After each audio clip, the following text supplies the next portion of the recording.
ng bayan, maasahan anumang panahon.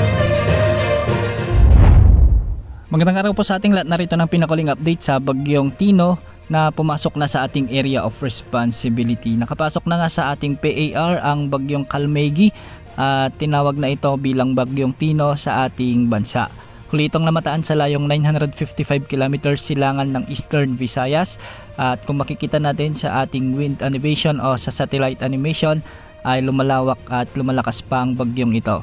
Taglay na nito ngayon ang lakas ng hangin na umaabot sa 85 km per hour malapit sa gitna at pagbugsong umaabot sa 105 km per hour. Kumikilos ito ngayon ng pakanluran sa bilis na 30 km per hour. Sa kasalukuyan, meron itong lawak na umaabot sa 240 km at nakataas na ang Tropical Cyclone Wind Signal number 1 sa may Eastern Samar, kasama na ang Dinagat Islands at ang Siargao at Bukas Grande Islands. Sa mga lugar na ito ay makakaranas na ng malalakas na pagbugso ng hangin at pag-ulan sa susunod na 36 na oras. Samantala, base sa latest forecast track ng Pag-asa, inaasahang lalakas na bilang severe tropical storm ang bagyong Tino sa mga susunod na oras habang ito ay patuloy na kumikilos ng pakanluran, at bukas ng umaga o madaling araw inaasahang lalakas pa ito bilang typhoon category habang nasa karagatan sa silangan ng Eastern Visayas. Sa araw ng Lunes ng gabi, inaasahang maglalandfall ito sa bahagi ng Eastern Visayas,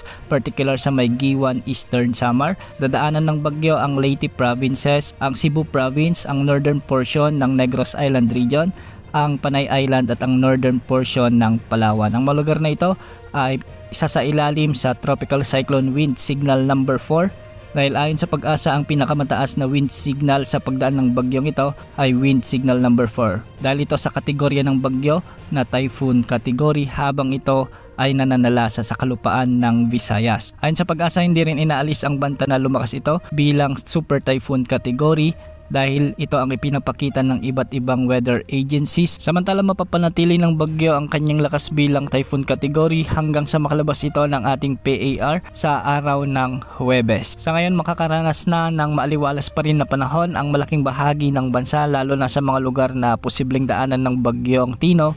Ngunit bukas ng umaga o mamayang gabi ay unti-unti nang mararanasan ang mga pag-ulan at pagbugso ng hangin na dala ng bagyong ito. Bukas inaasahan na makakaranas na ng mula 100 hanggang 200 mm na pag-ulan ang malaking bahagi ng Eastern Samar, Leyte Province, Southern Leyte, Dinagat Island, Surigao del Norte, Cebu Province, kasama na ang Bohol at Southern Leyte. Samantala, dahil naman sa pinagsamang epekto ng bagyong Tino at shearline, makakaranas naman ng mula 50 hanggang 100 mm na pag-ulan ang mga lalawigan ng Isabela, Aurora, Quezon Province, Camarines Norte, Catanduanes, Camarines Sur, Marinduque, Albay, Sorsogon, Occidental Mindoro at Oriental Mindoro. Ganitong panahon din o pag-ulan ang inaasahan sa may Romblon, Masbate, Northern Samar, Samar Province, Aklan, Capiz, Iloilo, Guimaras, Negros Occidental, Siquijor, Misamis Oriental, Surigao del Sur at Agusan del Norte. Mag-ingat po sa banta ng mga pagbaha at pagguho ng